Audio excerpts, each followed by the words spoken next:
Just a few comments then on TMA2, which needs to be in this week. The first question is about explaining key ideas. So what I'm looking for in your answer is, and you'll see the question paper here. You've got the quote by Ian MacLeod: "A proper understanding of the doctrine of precedent will lead you to the conclusion that in many cases the blindness which is alleged to be the basis of the doctrine is more apparent than real." So you need to get over in your answers some of those key ideas involved in the doctrine of precedent. I mean, first of all, what is the doctrine of precedent? What does it say? What are the elements within it? I mean, you will read about binding precedent, which is, of course, central to the doctrine, and persuasive precedent, which, although we give it the same term, actually isn't central to the doctrine of precedent. It's the binding nature which is central. But you'll need to explain terms like the ratio decidendi or obiter dicta. It's important in explaining it to stress the importance of the hierarchy, that it's not a decision in any court binds all future courts. It's based on that hierarchy with the House of Lords at the top, which is binding usually on itself, but because of the practice declaration of 1966, it can move away from a previous precedent, down to the Supreme Court's impact on the Court of Appeal and below. What's the rule for the for the Court of Appeal? So you need to give examples of precedent. Perhaps give an example of a way that a single case has been the starting point for a whole development of law. I mean, the Donoghue and Stevenson case is that. I mean, here's this one case where they establish a principle, and if you look at the cases beyond it, they all follow on from that.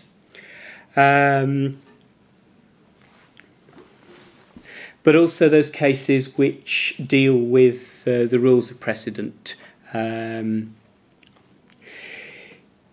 You're asked to explain, but you're also asked to discuss the extent to which you agree with the views expressed in the above quotation. So we're looking for a conclusion, and it doesn't matter what your conclusion is. You may fully agree with Mr. MacLeod, or you may fully disagree with him, or you may come to a more nuanced position.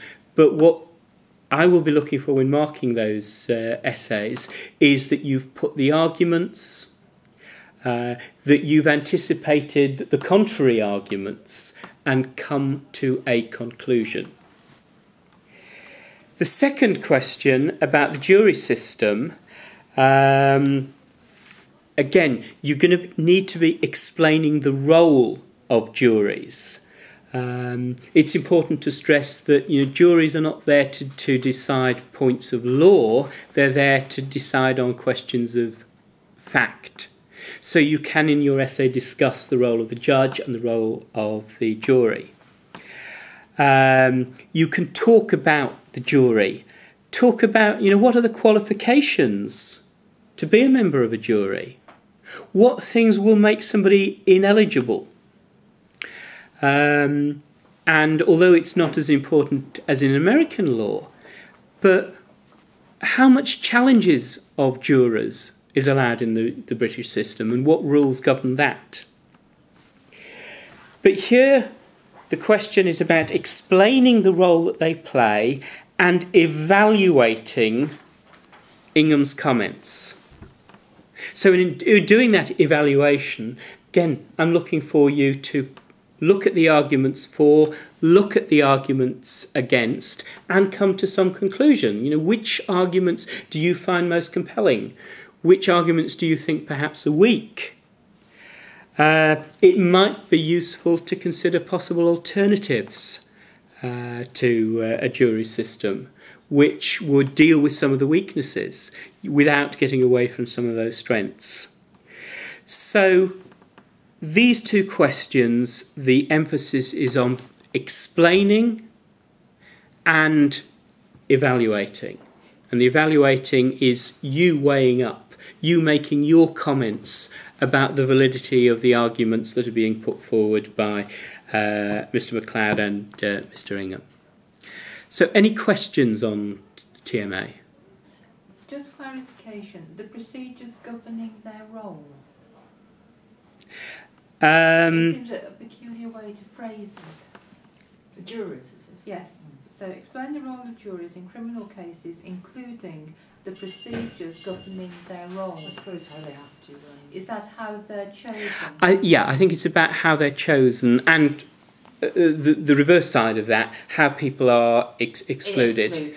But also, how is it actually done? How does a court decide which 12 people to bring forward? So you can talk about the electoral roll.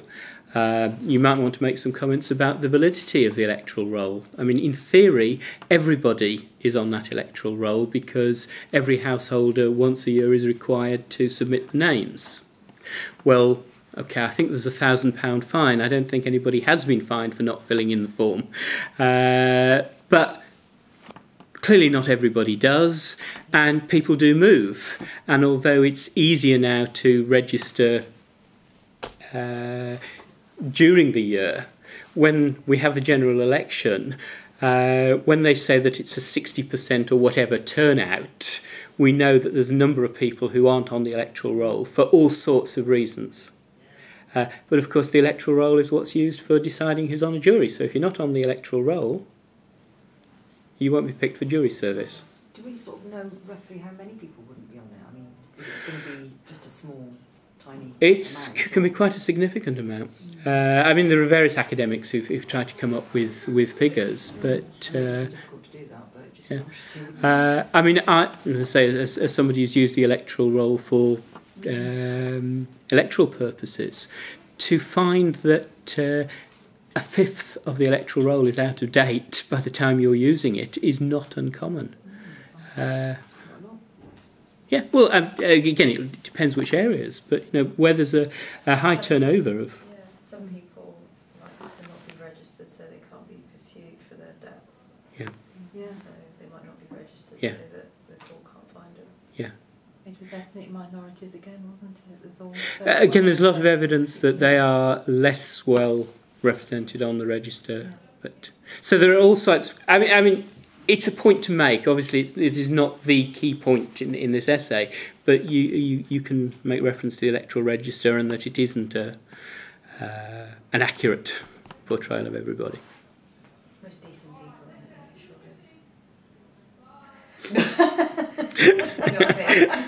Well, I will leave aside the comment about most decent people. That is great. Any other questions about the TMA? Okay, well, I look forward to seeing your essays this week.